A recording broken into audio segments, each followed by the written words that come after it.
prediabetas ta tema, mes labiau medicinoje mėgstam pavadinimą ir jeigu jums yra diagnozuotas prediabetas, tai matysite tarp savo diagnozių tarpinė hiperglikemija, toks kodas yra. Kodėl mes mėgstam labiau šitą pavadinimą? Dėl to, kad jis nėra toks grėsmingas. Nes prediabetas skamba tarsi liga, tarpinė hiperglikemija galėtų skambėti ir kaip kažkokia būklė. Ir tu pasiaiškinsim, kodėl tai yra svarbu, kodėl būtent šitas momentas yra aktualus.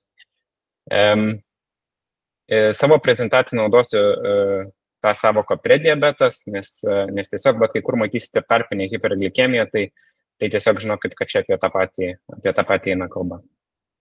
Tai koks bus mano turinys? Pasakysiu, kas yra tas prediabetas, kaip prediabetas nustatomas, kokius asmenius tyriam dėl prediabeto, ką reiškia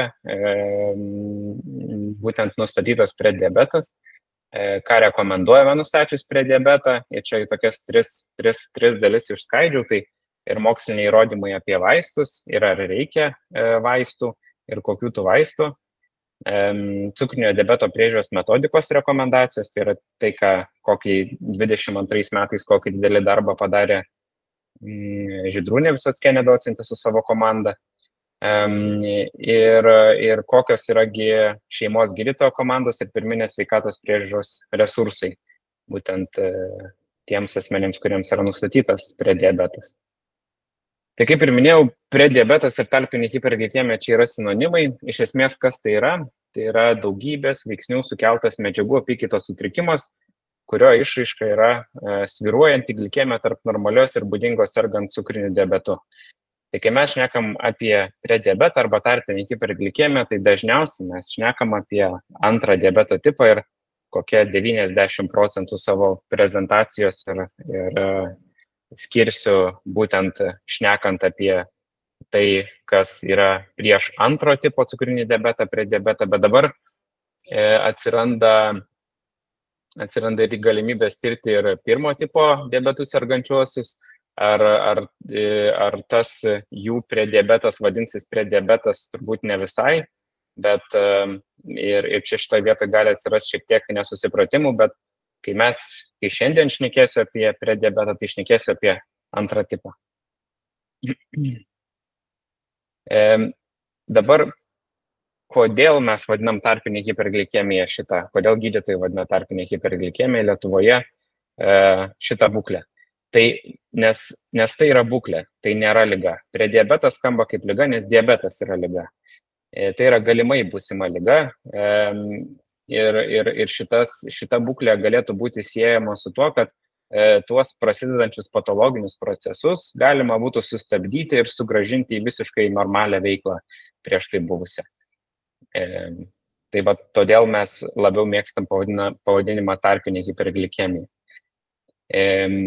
Einant toliau, kaip prediabetą mes nustatom, auksinis standartas ir patvirtinimas prediabeto ir diabeto yra tas vadinamas saldus skystis arba gliukozės tolerancijos testas, kuris yra atliekamas. Tai kas vyksta to testo metu, jeigu jums testas yra paskirtas, tai nevartoti maisto bent 8-12 valandų iki paskirto testo, tada atvykstate į testo atlikimo vietą, ten jums paima iš venos kraują, tada duoda išgerti tokį saldų, nelabai skanų skystį, 75 gramus gliukozės, jūs 2 valandas ramiai sėdit, skaitot knygą ir po 2 valandų jums paima ir pamatuoja kraują. Kraujo būtent glikemija.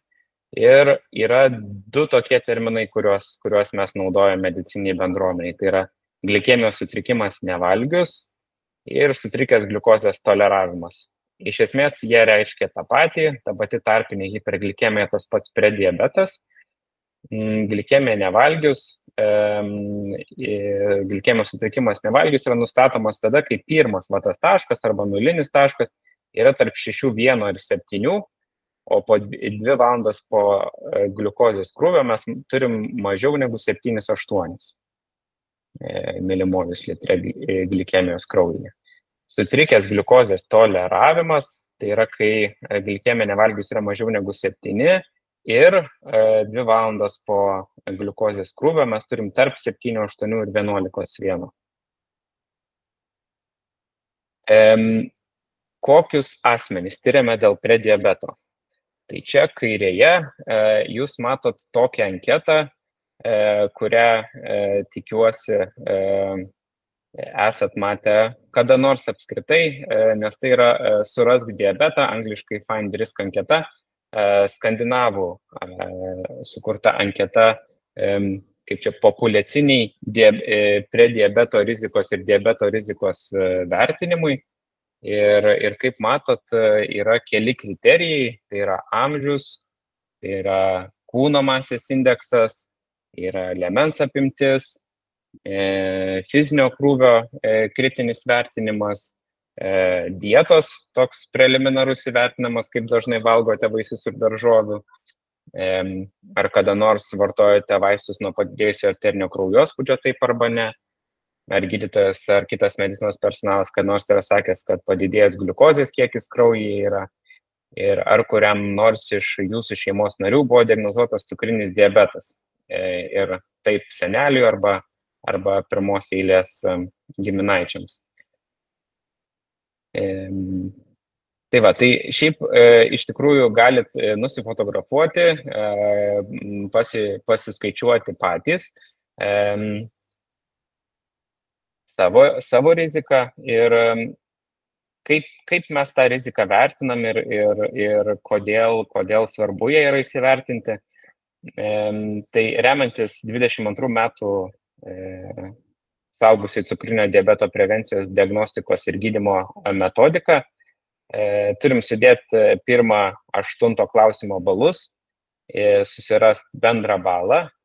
Ir jeigu mūsų rizika yra daugiau negu 14, balų suma daugiau negu 14, tai rekomenduojama atlikti laboratorinius tyrimus. Tai kas iš esmės vyksta, jūs sakot, nueinat pas savo šeimos gydytoją ir sakot, su šita anketa aš surinkau daugiau negu 14 balų, jūsų šeimos gydytojas sunerimsta arba ne, ir paskiria padaryti gliukozės tolerancijos mėginį, gliukozės tolerancijos testą, siekiant įsitikinti, ar nėra galimo cukrinio diabeto. Ir ar nėra būtent prediabeto šitoj vietoj.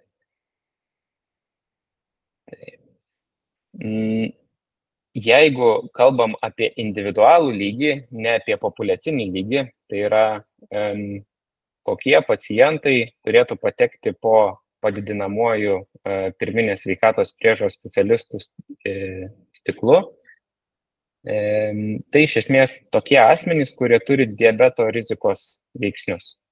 Tai visi asmenys nuo 45 metų, tai yra suaugusiai asmenys, kurių kūno masė didesnė arba lygi 25 kg kvadratiniame metre ir esant bent vienam iš rizikos veiksnių, tai yra cukriniu diabetu serga pirmos eilės giminės, kas yra tėvai, broliai, seserys, vaikai, moterys sergančios policistinių kiaušidžių sindromu, asmenims, kuriems yra nustatyta dislipidemija, didelio tankio lipoproteinų cholesterolio koncentracija, atitinkamai ir trigliceridų koncentracija, nustatytos kažkokios tai širdies kraujagyslių ligos, yra nustatyta hipertenzija, nustatyta kitų ligų ir sveikatos sutrikimų susijusių su atsparumu insulinui, kaip pavyzdžiui juodoji akantozė, fizinio aktyvumo stoka.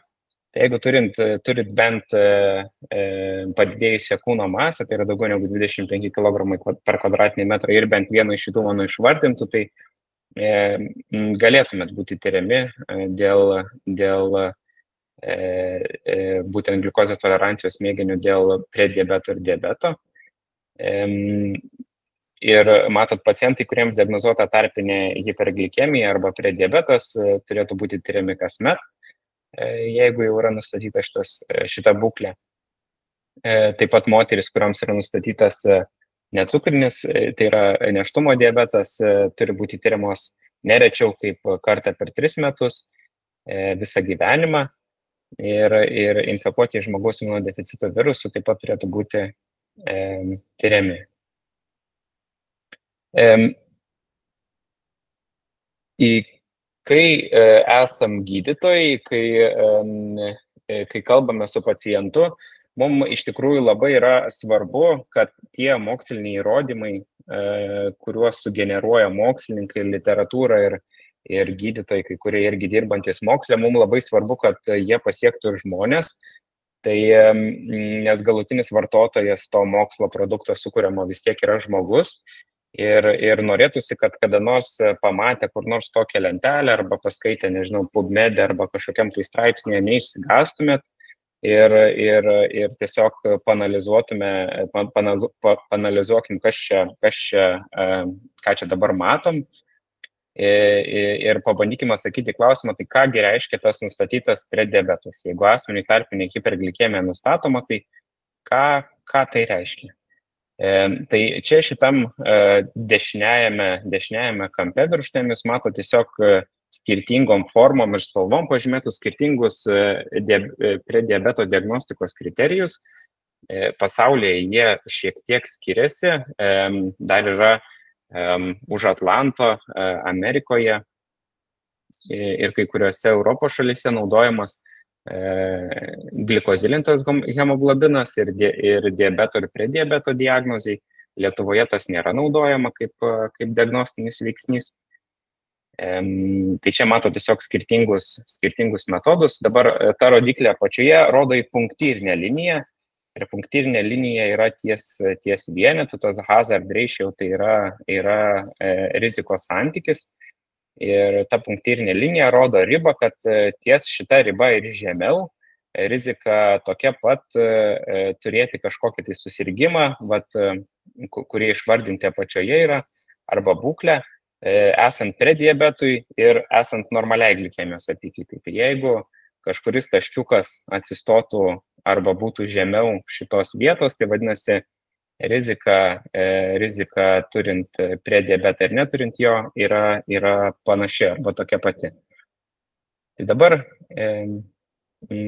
taip, ir dar ši kreivė į viršų kylant tas rizikos santykis, jisai rodo išsivystymo rizikos didėjimą. Tai 1, mato 2, 3 ir 4 ir 5, tai kuo aukščiau yra tas konglomeratas tų formelių, tuo yra didesnė rizika. Tai dabar ką reiškia iš tikro būtent šitas grafikas.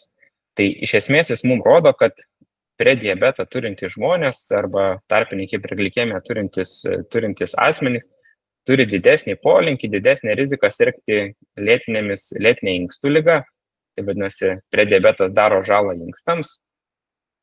Ir taip pat matom, kad prediabetas gali daryti žalą ir širdžiai, tai yra kardiovaskuliniai sistemai. Tai iš tikrųjų yra ne naujiena, tokias pačias žalas, tik šiek tiek didesnėmis proporcijomis daro ir sirgimas diabetu.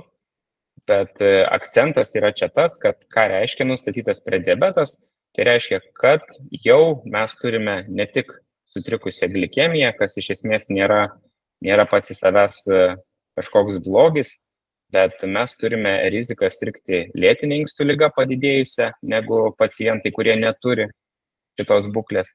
Ir taip pat pacientai su prediabetu turi didesnę kardiovaskulinių įvykių riziką bei didesnį mirštamumą nuo bet kokios kitos ligos, kaip matot iš paskutinio stulpelio čia.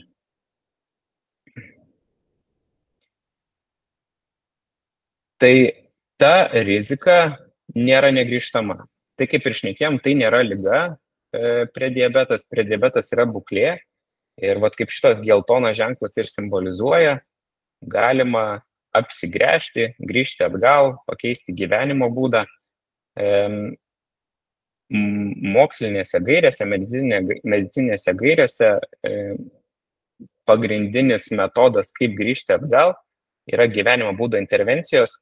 Ir pavyzdžiui, 24 metų gegužės ADOS rekomendacijose teigiama, kad numesti reikia bent 7% kūno svorio, kad antro tipo cukrinio diabeto išsivystymo santykinė rizika sumažėtų jau net 76%, net daugiau negu per pusę, net 3/4 sumažėjo to.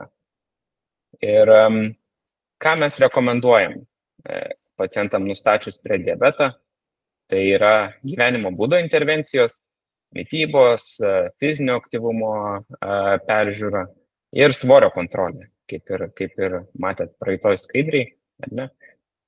Ir kartais, kalbant su pacientais, šitie mūsų pasakymai, kad jūs turite kontroliuoti savo svorį, turite peržiūrėti savo gyvenimo būdą, tai yra sustėlioti mitybą, būti labiau fiziškai aktyvus, tai yra mažiau kalorijų suvartoti, daugiau kalorijų sudeginti, iš tikrųjų gali varyt pacientus į neviltį ir kartais taip ir būna, nes tą padaryti yra labai sunku, tą savarankiškai padaryti yra labai labai sunku.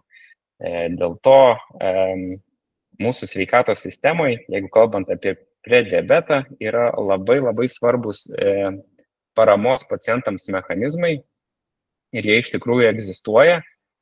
Ir pašnekėsim, kokie tie mechanizmai egzistuoja. Prieš tai dar noriu šitą pasakyti apie tabletes. Tikrai esat girdėję ir iš populiariosios literatūros apie diabetą yra tikrai tokių kalbų, kad taip, gyvenimo būdo intervencijos svarbu, bet galima pradėti skirti ir pacientams su prediabetu ir metforminą. Taip, galima pradėti skirti, bet čia yra, matot prieš save tyrimą, kuris yra turbūt didžiausias ir labiausiai bazinis tyrimas visame prediabeto mokslo lauke. Tai yra tyrimas, kuris virš 15 metų jis dar tęsiasi, seka pacientus 3 grupėse. Tai yra pacientams, kuriems yra nustatytas prediabetas, vieniem pacientam, raudoniem pacientam yra nieko nedaroma, tai yra taikomas placebas iš esmės, mėlyniem pacientam yra skiriamas metforminas ir žaliem pacientam yra taikomas gyvenimo būdo intervencija. Tai yra dieta ir fizinio aktyvumo, būtent didesnis dažnis ir kiekis. Ir kairėje ta 10, 20, 30, 40 šita ašis, jinai rodo kumuliacinį diabeto dažnį toje populiacijoje. Tai kuo kreivė yra žemiau šitame grafike, tuo yra mažesnis diabeto dažnis. Būtent iš prediabeto pasidarimas į diabetą, tai yra perėjimas iš būklės į ligą. Ir kaip matot, net po 15 metų šitas tyrimas baigėsi ties 6 metais, bet net ir tęsiant pacientų stebėjimą po 15 metų, tie pacientai, kurie buvo negydyti nei viena tablete, būtent turintys prediabetą, čia kalbam apie būklę, bet galbūt išlaikė mažesnį svorį, stebėjo savo fizinį aktyvumą ir gyvenimo būdą kontroliavo, turėjo mažiausią diabeto dažnį. Tai yra iš prediabeto patapimą diabetu. Tai va, todėl mes, kai kalbam apie prediabeto gydymą, tai mes ir kalbam apie tas gyvenimo būdo intervencijas, kurios iš tikrųjų plaukus rauna ir jums, ir mums. Bet kaip ir minėjau, svarbiausias visame šitame paveiksle, būtent prediabeto gydymo, yra įrodymus mes turime. Ne? Rekomendacijas, ką daryti, ten skaičiukus mes turime. Mums yra svarbi infrastruktūra, tai yra pagalba, kaip pacientams tuos tikslus ir pasiekti ir tuo diabetu nesusirgti. Tai čia matot schemą, vėlgi iš metodikos, jinai yra skirta gydytojams, matot kelis jau pažįstamus žodžius, kuriuos minėjau, ir anketa Surask diabetą, ir GTM, tai yra gliukozės tolerancijos mėginys, Ir va šitoj vietoj, nežinau, ar matosi mano kursorius, jūs matot, kad gliukozės tolerancijos mėginys išskirsto pacientus į sergančius cukriniu diabetu, į turinčius tarpinę hiperglikemiją arba turinčius normalų gliukozės tolerancijos mėginį. Tai dabar tarpinė hiperglikemija arba prediabetas, ką mums rodo, kad labai svarbus dalyvis šitoj vietoj yra šeimos gydytojo komanda. Tai yra gyvensenos medicinos specialistas, bendrosios praktikos slaugytojas, kineziterapeutas ir va šitas trumpinys SVSB, tai yra savivaldybės visuomenės sveikatos biurai. Aš asmeniškai savo trumpoj praktikoje nesu labai su jais daug susidūręs, bet būtent paguglinus, neilgai trukus, Vilniaus miesto savivaldybės visuomenės sveikatos biuras turi tikrai gražų puslapį, nesunku užsiregistruoti konsultacijoms, tai rekomenduoju savo savivaldybėse būtent aplankyti arba paskambinti į savivaldybių visuomenės sveikatos biurus ir konsultuotis arba šeimos gydytojo paklausti apie tokią galimybę konsultuotis būtent gyvenimo būdo klausimais. Ir ką šeimos gydytojas turėtų šitoj ir šeimos gydytojo komanda šitoj vietoj, ką turėtų padaryti, bent jau remiantis metodiką, tai šeimos gydytojo komandos nariai išaiškina poreikius ir galimybės, bei nustato individualius ciklus ir sudaro nemedikamentinio gydymo planą. Mes vėlgi šnekam apie prediabetą. Tai kaip ir minėjau, pats geriausiai veikiantis veiksnys yra nemedikamentinis, ar ne tabletės, o yra mitybos mokymas, yra tinkamų produktų pasirinkimas, svorio korekcijos planas, siekia mažiau negu 7%, bet ta riba yra išvesta iš vidurkio, vieniems jinai gali būti mažesnė, kitiems jinai gali būti didesnė. Būtent svorio tos tikslas. Aptarė fizinio aktyvumo galimybės ir veda testinius mokymus. Tai toks atrodo, iš tikrųjų toks turėtų būti paramos mechanizmas, toks tinklas to paciento ir to priežiūro ir ta priežiūra turi būti taip vykdoma, kad jūs tikrai su tuo metabolizmo sutrikimu jūs neturėtumėte likti vieni, nes tą padaryti yra sunku. Būtent ir mesti svorį, ir kritiškai vertinti savo fizinį aktyvumą, ir galbūt veda testinius mokymus, tai čia yra mano galva esminis momentas, tai kas iš tikrųjų duoda geriausius rezultatus, nes visus tuos tyrimus, kuriuos matėt, iš esmės, ką tyrimas padaro su žmonių grupe, tai jisai sukuria tokią infrastruktūrą, kur pacientai nuolatos gali patekti pas, arba kas kažkiek laiko gali patekti pas sveikatos priežiūros specialistą būtent tam tęstinumo užtikrinimui. Ir aš labai rekomenduoju nebijoti savo gydytojų klausti.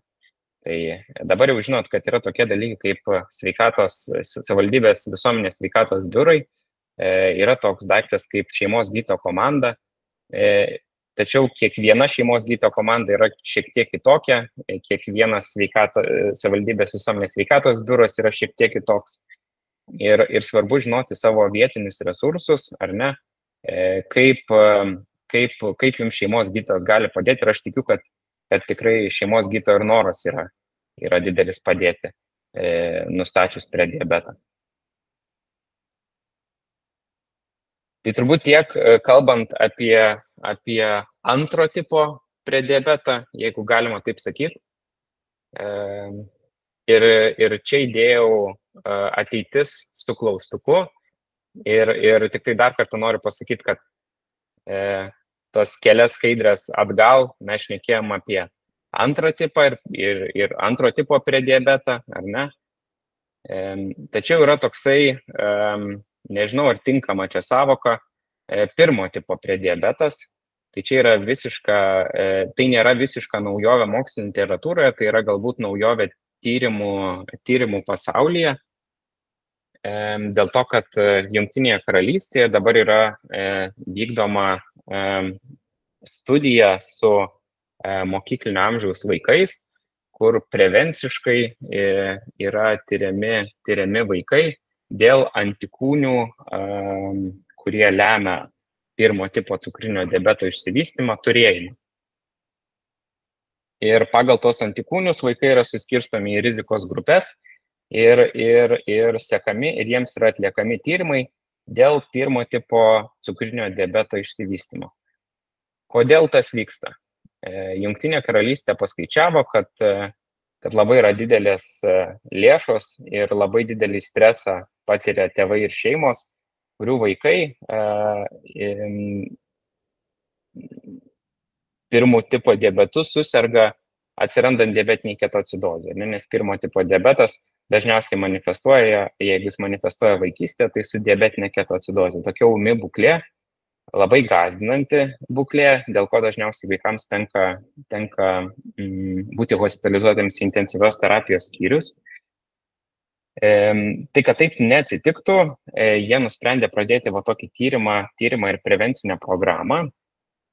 Tai kaip ir minėjau, jie surenka kraujo mėginius ir išmatuoja, kiekgi tų antikūnių, 1, 2 ar visi 3 yra pakitę. Kodėl, kokia yra priežastis, kodėl taip veikia? Kadangi pirmo tipo diabetas yra autoimuninė liga, tai yra autoimuninė reiškia, kad susidaro antikūniai prieš mūsų pačių kasos ląsteles, kurios gamina insuliną. Ir yra 3 stadijos šitos ligos. Tai pirmoji stadijoje mes turim visiškai normalų cukrų, bet yra bent 2 pakitę autoantikūniai. Tai dėl to aš sakiau, kad tas antikūnių skaičius yra tyriamas, svarbus yra antikūnių skaičius, kiek tų pakitusių antikūnių yra. Antra stadija yra, kai jau atsiranda gliukozės sutrikimai, kažkokie ir yra daug autoantikūniai, bet čia dar neturime simptomų. Mes turime pakitimus kažkokius, bet būtent vaiko arba suaugusiam dar neturime tradicinių simptomų. Tai yra svorio kritimo, tai yra troškulio. Vis tik trečia stadija yra stadija, kai dekompensuoja mūsų kompensatorinės sistemos. Kai atsiranda simptomai dažnai būna ganėtinai ūmus, progresuoja simptomai ir, kaip minėjau, vaikams tikrai tenka ir suaugusiems taip pat, nustačius šią diagnozę, tenka atsidurti intensyvios terapijos skyriuje su diabetinė ketoacidozė, gyvybei pavojinga būklė. Dabar, kodėl svarbu yra surasti pirmos ir antros stadijos pirmo tipo diabetu sergančiuosius asmenis? Dėl to, kad dabar pasaulyje yra taikinių terapija, taikomas specialus gydymas žmonėms, kurie turi antros stadijos pirmo tipo cukrinį diabetą, tai yra nustatyti antikūniai, nustatyti gliukozės pokyčiai kažkokie, tačiau nėra simptomų. Ir tas vaistas yra įspūdingas tuo, kad pirmo tipo diabeto atsiradimą arba klinikinę tą pradžią, tai yra tuos pakitimus, kuriuos galime glikemijos vadinti jau pirmų tipų, jis atideda vidutiniškai 2 metams, kas pacientui yra tikrai daug ir jaunam pacientui, vaikui yra tikrai daug, todėl pagrindinis dėmesys dabar yra koncentruojamas į būtent šios grupės tyrimus. Bet manau ateityje kažkada, galbūt kodėl ir paminėjau, kad tai yra ateitis, nes ateityje kažkada gali būti, kad turėsime gydymą, būtent ir pirmo tipo tam vadinamajam kabutėse prediabetu. Tai nežinau, ar greitai, ar negreitai, tikrai laukiu labai jūsų klausimų apie prediabetą, tikiuosi, kad jų bus. Turbūt tiek, nebent dar norit kažkur sugrįžti, kažką apžvelgti, aptart, gal kažką per greitai prabėgau, tai sakykit, pakomentuosiu, grįšim. Klausė Dalia, Domai, ar yra šansas susitvarkius mitybą nesusirgti pirmo tipo diabetu? Be jokios abejonės. Be jokios abejonės yra ne tai, kad yra šansas, aš manau, labai yra reali galimybė, kaip ir matėte iš tų kreivių, kurias ten rodžiau, ta žalia grupė pacientų, jie ir buvo tie pacientai, kurie susitvarkė ar ne mitybą, kurie susitvarkė fizinį aktyvumą, kurie galbūt numetė svorio ir tą diabetu nesusirgo ir tą diabetą galėjo atidėti tikrai. Tai tikrai tas yra įmanoma ir tik sakau, svarbiausias veiksnys yra, kai mes kalbam apie dietas ir būtent mitybos pokyčius kažkokius, tai yra tvarumas. Ir šitoj vietoj be kažkokios tai paramos, be specialistų priežiūros yra sudėtinga tą padaryti ir tą pripažįsta ir sveikatos priežiūros specialistai, ir, nežinau, ir nutukimo gydymo specialistai. Visi mes puikiai žinom, kad visos dietos kažkada sustoja, ar ne, kažkada vis tiek grįžtame prie kažkokių senų įpročių. Tai kad tas neatsitiktų, iš tikrųjų reikia tokio tvarumo šitoje vietoje, ir tą tvarumą gali padėti užtikrinti sveikatos priežiūros specialistai. Ačiū už atsakymą. Turim dar vieną klausimą. Koks yra normalus gliukozės kilimas po valgio? Platus klausimas. Jo, normalus gliukozės kilimas po valgio. Priklauso nuo valgio, priklauso nuo turbūt priklauso nuo to, kaip yra matuojama ta gliukozė, ar ne? Turim skirtingų matavimo būdų. Dabar labiau populiarus yra tie nuolatiniai gliukozės jutikliai. Tai koks tas yra normalus gliukozės išmatavimas to jutikliu, tai mes dar aiškinamės. Tai todėl, kad ta glikemija yra tokia variabili, todėl prediabetas ir diabetas yra nustatomas tik standartizuotom sąlygom. Tai reiškia, kad atvykstat 8-12 valandų nevalgę, išgeria 75 gramus gliukozės ir tada mes jau galim sakyti, ar čia yra prediabetas ar ne prediabetas. O individualios variacijos yra labai skirtingos ir čia kažkokio tai užbrėžti brūkšnio, kad ten 10 milimolių arba 11 milimolių yra ta riba, tai tikrai ne, nebent yra diabeto simptomai, yra troškulys, tai yra svorio kritimas, dažnas šlapinimasis, tada jau reikėtų sunerimti ir tada jau tie tam tikri apibrėžtys yra, nuo kurių mes sakom, kad tai yra diabetas. Neta klausė, ar susirgus antro tipo cukriniu diabetu yra įmanoma išgyti laikantis sveikos gyvensenos ir panašiai. Jo, čia kitas klausimas yra, kitos studijos, kita grupė pacientų. Priklauso, iš tikrųjų priklauso, mes turim didelį tyrimą, kuris neseniai irgi išėjo, nes jo rezultatai po berods 5 metų pasirodė, tai yra DIRECT tyrimas, kuris rodo, kad būtent su dieta mes galime pasiekti tos vadinamos diabeto remisijos.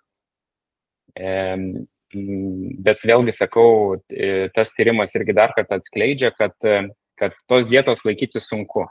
Ir netgi randomizuoto kontrolinio tyrimo sąlygomis, kur yra jau iki adatos galvutės dydžio visi sužiūrimi, visi momentai ir visi aspektai, kontroliuojamas kiekvienas veiksnys yra, vis tiek ne visiems pacientam pavyksta grįžti. Sudėtingiausia dalis yra iš tikrųjų tas dietos laikymasis ir tas tvarumas, kaip ir minėjau, viso šito metodo gydymo. Dar papildymas iš to, ką tik atsakėt, tai Dalia dar klausė, kur galima pasiskaityti apie jūsų paminėtą tyrimą.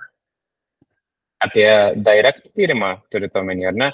Tai Ja, tai direct tyrimas, jeigu suvesit į Google direct type 2 diabetes, tai jums tikrai išmes tą tyrimą.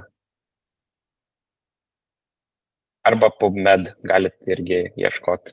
Dar vienas klausimas, iš tikrųjų džiaugiuosi, kad jų daug. Ar gali būti antro tipo CD be viršsvorio? Nu, mes taip sakom, kad medicinoje visko gali būti ir ta diferencinė diabeto diagnostika yra iš tikrųjų vienas iš mokslinio tyrinėjimo tokių sričių. Bandom atskirti pirmą, antrą tipą, yra antriniai diabetai ir yra įvairios kitos dar ligos, kurių pasekoj gali išsivystyti diabetas, kuris yra panašus į antrą tipą. Tai ta diferencinė diagnostika yra iš tikrųjų plati sritis ir taip gal tas tradicinis antras tipas, tai, sakyčiau, negali būti be viršsvorio ir nutukimo, bet kaip ir sakau, medicinoje visko būna ir čia irgi galėtų būti kitos valandos paskaita apie diabeto diferencinę diagnostiką. Sudėtingas dalykas iš tikrųjų tai yra. Kartais tenka ir tikrai galvą pasukti, koks visgi yra tipas diabeto. Tai būna. Ačiū. Ir jau norėjau sakyti paskutinis, bet ne paskutinis. Kaip tik vakar gėriau gliukozę, Agnė rašo, prieš gėrimą buvo 4,56, po valandos 4,52, po 2 valandų 4,18. Tai yra beveik vienodai. Ką tai reiškia? Ar gerai, ar blogai? Puiku. Super. Ir galbūt galite parekomenduoti, kur Kaune kreiptis, kad sudėliotų mitybą sergant antro tipo diabetu. Labai gaila ir čia tikriausiai mano gal konkrečiai yra toksai kaip ir trūkumas, neturiu daug ryšių su Kaunu, tai tikrai negaliu parekomenduoti, kur kreiptis, bet vis tiek pirma ta instancija, kur jums reikėtų kreiptis, vėlgi noriu pabrėžti, tai yra jūsų šeimos gydytojas ir šeimos gydytojo komanda. Vis tiek šeimos gydytojų yra labai daug, gerokai daugiau negu endokrinologų arba slaugytojų diabetologų. Savivaldybės visuomenės sveikatos biurai irgi yra šviežias dalykas ir veikiantis dalykas, tai šitus resursus svarbu labai utilizuoti ir išnaudoti, ar ne? Ir šeimos gydytojos komandos įvairūs nariai, ir gyvenimo būdo specialistai, patarėjai, tai labai linkiu išnaudoti šitus visus lokalius resursus, galit kartais atrasti auksinių žmonių, dirbančių tikrai kiekvieną dieną dėl sveikatos kitų.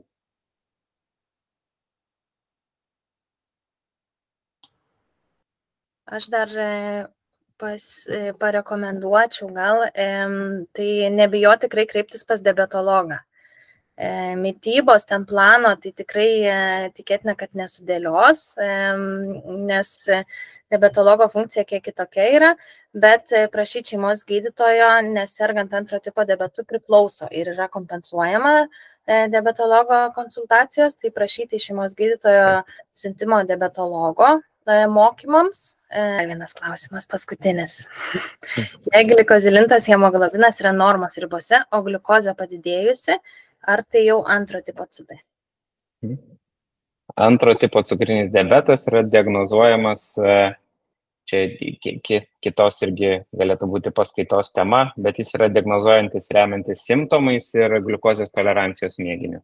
Išskirtiniai atvejai yra, kada gliukozės tolerancijos mėginio nedaromės, tai tada, kada randam padidėjus arba glikemiją nevalgius arba atsitiktinė glikemija virš tam tikrų ribų, bet iš principo standartinis aukso standartas visame pasaulyje tai yra gliukozės tolerancijos mėginys. Glikozilintų hemoglobinų mes nesinaudojam Lietuvoje nustatydami, bet galim įtart, kad yra pakitimai. Ačiū dar kartą gydytojui rezidentui Domui Grigoravičiui. Tikiuosi, kad turėsim ir kitų galimybių ateityje bendrauti ir nuotoliu, ir nenuotoliu. Džiugu, kad dėkoja ir dalyviai už įdomią paskaitą.